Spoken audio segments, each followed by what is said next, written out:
সরকার নিরপেক্ষ আছে, নির্বাচন কমিশন নিরপেক্ষ, আইন শৃঙ্খলা রক্ষাকারী বাহিনী নিরপেক্ষ থেকে তাদের উপর যে দায়িত্ব আছে সেটা পালন করছে।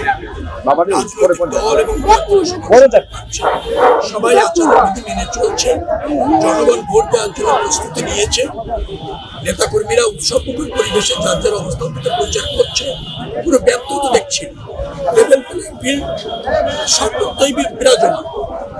তো এটা নিয়ে প্রশ্ন কারণ দেখি সবাই তো নির্বাচনই করছে, সব দল করছে, শীর্ষ নেতা থেকে শুরু করে একজন কর্মী পর্যন্ত প্রচার প্রচারণা করছে আনন্দমুখর পরিবেশে। বন্ধ সংঘাত নাই বললেই চলে।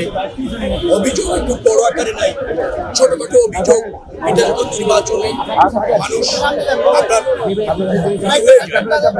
আপনার পরিবেশ হয়ে যায়, ছোটখাটো হয়, আমার কাছে সেটাও সব সুযোগ পাচ্ছে। আমরা একটা সৌহার্দ্যপূর্ণ পরিবেশ বজায় রেখেছি। তো আমি লেভেল প্লেইং ফিল্ড ঘাটতি দেখছি না, কোনো অপপ্রচার দেখছি না এখনো পর্যন্ত। পরিবেশ উৎসবমুখর এবং ভোটের অপেক্ষায় আমরা আছি। ভোটাররা ভোট দেওয়ার অপেক্ষায় আছে। আপনার কাউন্টিং নিশ্চয়ই যে দল বিজয়ী হবে, যে প্রার্থী বিজয়ী হবে, সবাই তাকে স্বাগত জানাবে। যে পরাজিত হবে তিনিও নির্বাচনটা মেনে নেবেন। এই নির্বাচন যতটা না মেম্বার অফ পার্লামেন্ট হওয়ার নির্বাচন, তার চেয়ে বেশি রাষ্ট্রবিধির মানে রাষ্ট্রকে রাইটটাকে রাষ্ট্রের গণতন্ত্র উত্তরের নির্বাচন।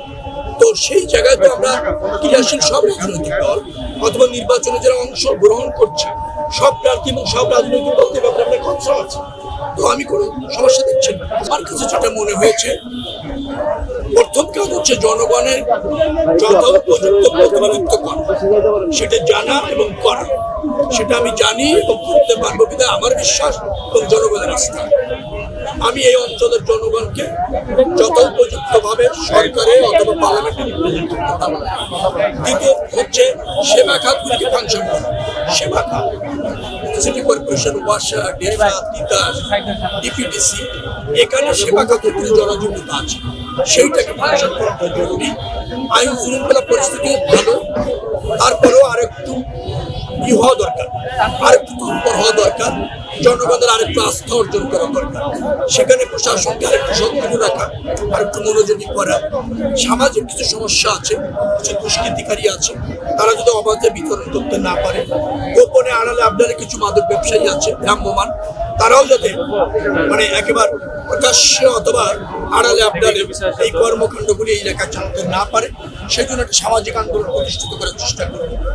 জনগণকে সাথে নিয়ে নেতা কর্মীরা সমর্থন জানাবে এবং এই এলাকার মানুষকে পাশে থেকে সেই সমস্যাগুলি চিহ্নিত করেছি পর্যায়ক্রমে সমাধান করতে পারবে।